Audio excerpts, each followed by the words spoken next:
They won't forgive you. Those words started to echo through my head this week as I was reflecting on our question of the week.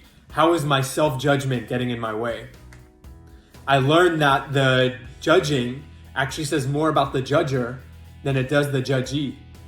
In fact, the judger is often more critical and overly critical of themselves than they are of other people, often beating themselves up. As I was learning that, I started to realize that I had done that to myself more often than I can count. And I found myself thinking back through situations, through environments where I was in where I was incredibly critical of someone else. And I felt leaving, in some of those cases, like actually really badly about how it made someone else feel. And I sat there just thinking about how I may have beaten myself up in other occasions where maybe I didn't live up to a certain standard of mine, or I was reflecting on something after. And I found myself in this moment kind of feeling bad for myself. Like I wish they understood that. And then I realized they probably don't care. The truth is, when you've been in a situation and someone is overly critical of you, or they're judging you and you feel like you're being judged, you don't care how critical that person is of themselves or how much they might be beating themselves up. And so those words just continued to echo in my head. I even tested in a group where the notion of judgment came up, and folks said that they were overly judgmental. And I shared what I had just learned, excited, this is what I just learned, that actually, hey, you're probably more critical of yourself than you are of the person that you're critiquing.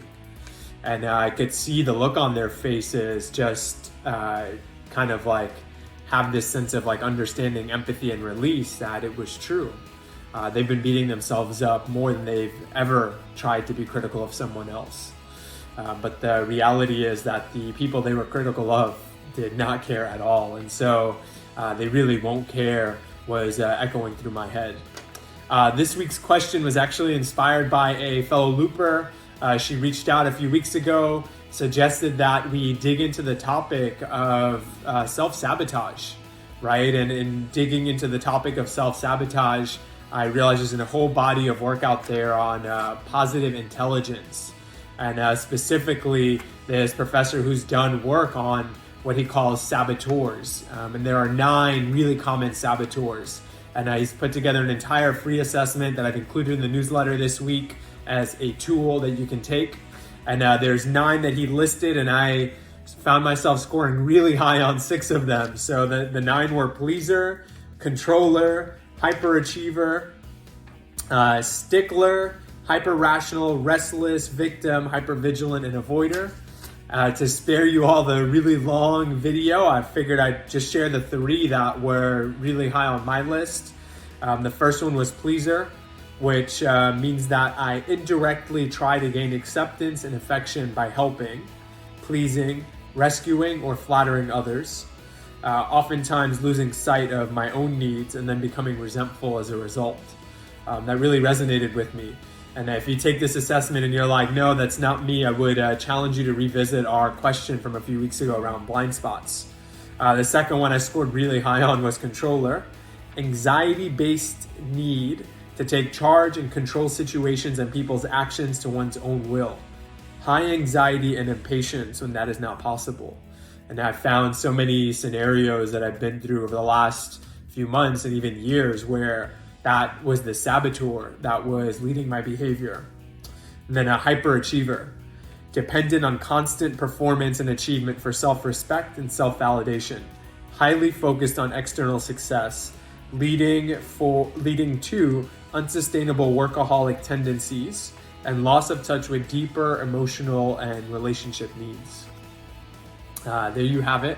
Those are my 3 really big saboteurs. The purpose of the tool isn't to say, hey, this is driving your life. It's basically saying, pay attention to these things when you're self-sabotaging. These are the things that are coming up that may get in your way. So some of these things are strengths, and when you're using them correctly, they'll help you. But more often than not, if you're not aware of them, your biggest strengths can also become your biggest weaknesses. And so you could be self-sabotaging in the process. Instead, the body of work around positive intelligence says that we should lean into our sages. And there are 5 sages in particular. Empathy, so where we're able to empathize. Leaning into our explorer self, right, where we're out there just trying to uncover. Our innovator, so when we're trying to innovate, come up with new approaches. Our navigator, the one who's ebbing and flowing, trying to find direction. And then our activator, the part of us that's out there and saying, okay, let's take action, let's go and do something with this. And so the more time we can spend in our sages and less time in our saboteurs, the happier we'll be with who we are, because we are bigger than the sum of our saboteurs, and there's more that we can give to the world. So try, as best as you can to stay out of self-sabotaging. I have always been taught that awareness precedes choice. And so if we're aware, we can choose differently when we're in that moment. And I think having a healthy understanding of our saboteurs will help prevent us from getting in our own way, right? And going back to our question of where are we sort of self-sabotaging and how is our self-judgment getting in our own way. So definitely taking note of these before I jump into my situations next time, making sure that my tendencies are in line with my real intention, and I'm not building any resentment as a result of my people-pleasing saboteur. We're just at the cusp of 4,000 subscribers to the Learning Loop. I am so grateful to all of you loopers who've trusted me with your continuing education and knowledge. I get so excited whenever I get on a call and someone's like, hey, I'm a looper, or I've been following. So don't ever hesitate to reach out and give me some more feedback. Go out there and get after it.